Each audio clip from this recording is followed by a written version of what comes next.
Et salut à tous, on se retrouve pour un nouveau format de vidéo. On va faire un 5 € Street Food Challenge. On va voir ce qu'on peut avoir avec l'équivalent de 5,30 €, 200 bahts, sachant qu'on est à deux pour manger.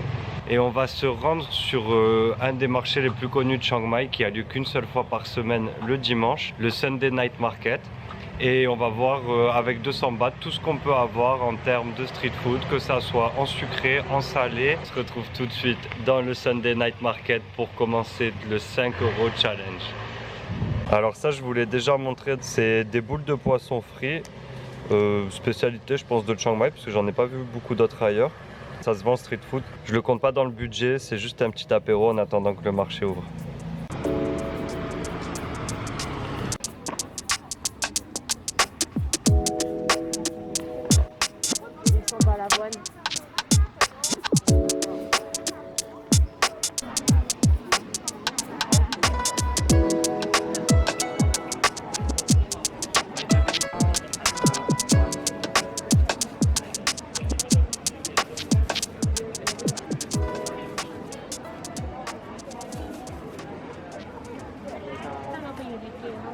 Premier achat sur ce night market, je connais déjà mais c'est une valeur sûre, ceux-là ils sont très bons, on a déjà goûté la semaine dernière.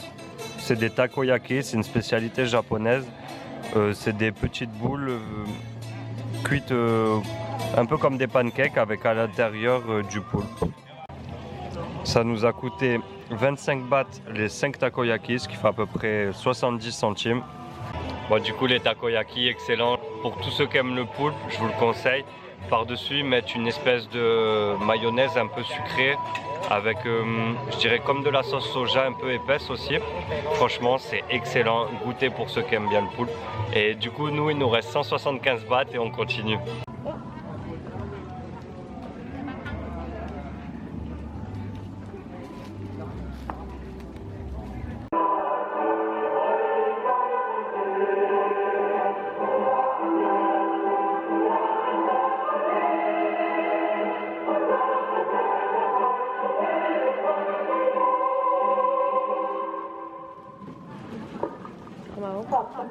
Thank you.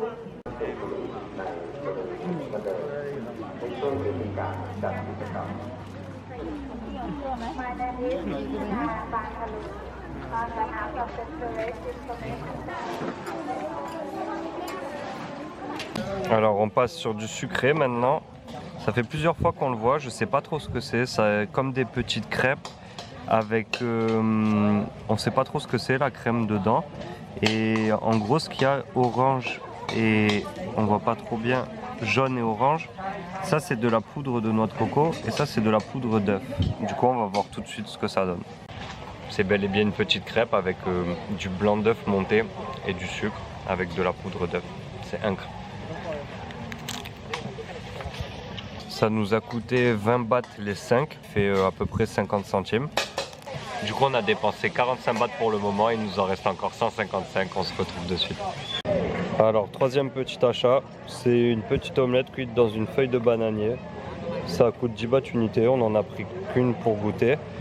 Du coup, on a utilisé 55 bahts, il nous en reste 145, on continue.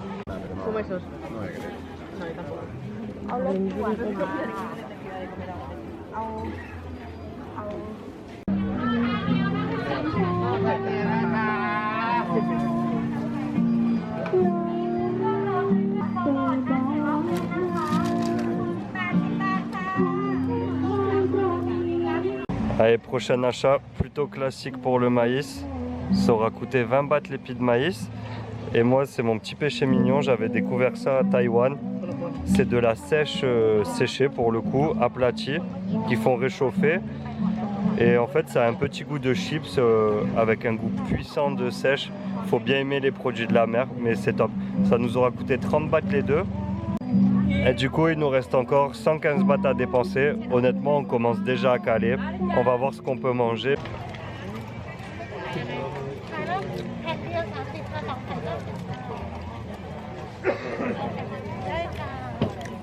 Alors, ce que vous venez de voir, que la dame retournait, en fait, c'est des petites galettes de riz sèches qui font cuire sur le feu.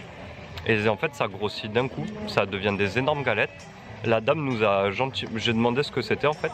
Et la dame nous a gentiment fait goûter. Du coup, on n'aura pas payé pour celui-ci. Mais c'était très bon. Ça a un petit goût sucré. C'est super léger. Ça se mange tout seul.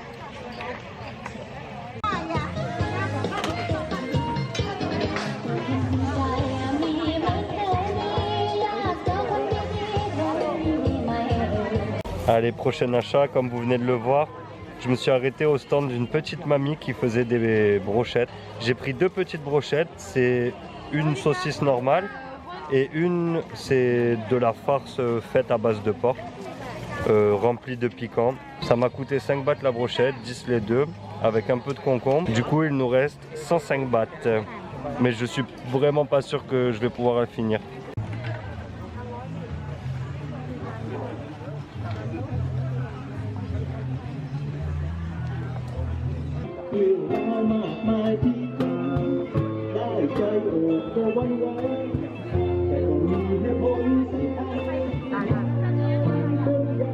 Prochain achat pour faire passer tout ce qu'on vient de manger et avant un ultime et dernier plat. Meilleure invention de l'homme, pas des plus cèdres, mais c'est l'avocado smoothie. C'est excellent, franchement, je vous conseille de goûter si vous avez l'occasion ou même d'essayer d'en faire chez vous, c'est incroyable. Ça nous a coûté 30 bahts, ce qui fait 80 centimes à peu près. Du coup, il nous reste 75 bahts. Je vais me prendre un dernier petit truc à manger, mais à mon avis, on finira jamais les 75 bahts.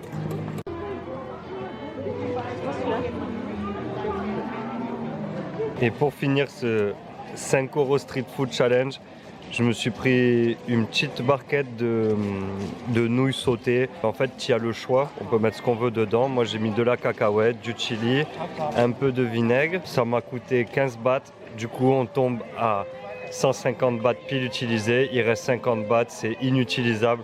Franchement, là, ça serait juste manger pour manger, me gaver. Le rapport qualité-prix est incroyable. Je vous débriefe ça tout à l'heure.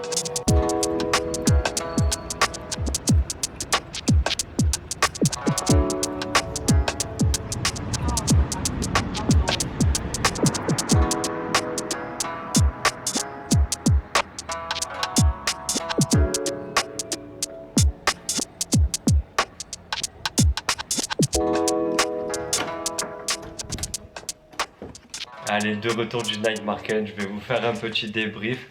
Bon, comme je m'en doutais, vu que ça fait déjà 2 semaines qu'on est là, que j'ai eu l'occasion de beaucoup manger, je me doutais que 200 bahts, même pour 2, ça ferait largement trop. Après, c'est relatif parce que là, en gros, j'ai pris plein de petits trucs à grignoter. Du coup, ça coûtait pas très cher. Et au final, ça remplit vite parce que la majorité des choses, c'est que de la viande, de la friture, des trucs à base de pâtes, du coup, qui sont plutôt bourratifs. Pareil pour le smoothie, le smoothie à l'avocat, c'est excellent. Mais l'avocat c'est gras et ça bourre quand même relativement vite. Du coup, on aura dépensé en tout ce soir 140 bahts. Il reste encore 60 bahts. On va dire, j'ai pris une bière. On va dire que le challenge est réussi, vu que la bière c'est à peu près dans les 60 bahts. Mais dans tous les cas, comme vous l'avez vu, il y a largement de quoi manger. Je vous ai pas montré des choses trop exotiques aujourd'hui à Chiang Mai. Les seuls trucs exotiques qu'il y avait, c'est comme je vous ai montré sur les images, il y avait forcément un stand avec des insectes grillés. Honnêtement, je ne l'ai pas pris parce que c'est un peu un attrape-touriste. J'ai déjà eu l'occasion d'en manger au Vietnam. Ça n'a pas vraiment d'intérêt gustatif, à part pour le fait que ça soit insolite. Enfin bref, c'était plutôt des trucs à manger sur le pouce. Il n'y avait pas trop de stands de soupe, de nouilles, de ce genre de nourriture. Pour ce genre de plat, on verra dans les prochains épisodes, dans des night markets vraiment dédiés à la bouffe. Du coup, je vais vous dire un peu mes coups de cœur. Mon gros coup de cœur, c'est la petite brochette de séchée qui ont été écrasées avec un peu de... Je crois que c'est de la farine de tapioca, si je dis pas de bêtises, qui font revenir sur le grill rapidement. C'est très fort en goût, j'avais déjà goûté ça à Taïwan, j'avais déjà adoré à Taïwan. Ici, c'est encore meilleur parce qu'il l'écrase. Du coup, ça a vraiment ce côté chips, pas très caoutchouteux, mais c'est très fort en goût. Ensuite, l'avocado milkshake, vraiment, il faut que vous goûtiez, c'est incroyable. Même faites-le chez vous, c'est juste un avocat, un peu de lait concentré, de la glace et ça suffit. Un petit peu de sucre si vous voulez rajouter du sucre et c'est excellent comme ça. Et après, la grande surprise, ça a été les petites galettes avec les blancs d'œufs montés en neige. qui était sucré avec parsemé un peu de poudre par-dessus. Je suis pas très sucré de base, mais franchement, j'appréhendais un peu de goûter ça parce que, comme je vous l'ai déjà dit, ils mettent du sucre partout, les Thaïlandais. J'avais peur que ça soit beaucoup trop sucré. Et même moi qui n'aime pas trop le sucré, franchement, je me suis régalé, c'était génial. Bon, on se retrouve quelques jours plus tard avec moins de cheveux. Apparemment, j'étais trop fatigué ce soir-là. J'ai pas appuyé sur le bouton, du coup, ça a pas réclou trop. J'espère que vous aurez apprécié la vidéo. On se retrouve la semaine prochaine pour vous faire découvrir la petite ville de Pai au nord de Chiang Mai. N'hésitez pas à mettre un petit like, un commentaire, à vous abonner. Et on se retrouve dans les prochains épisodes pour vous faire découvrir encore plus de street food. Allez, ciao!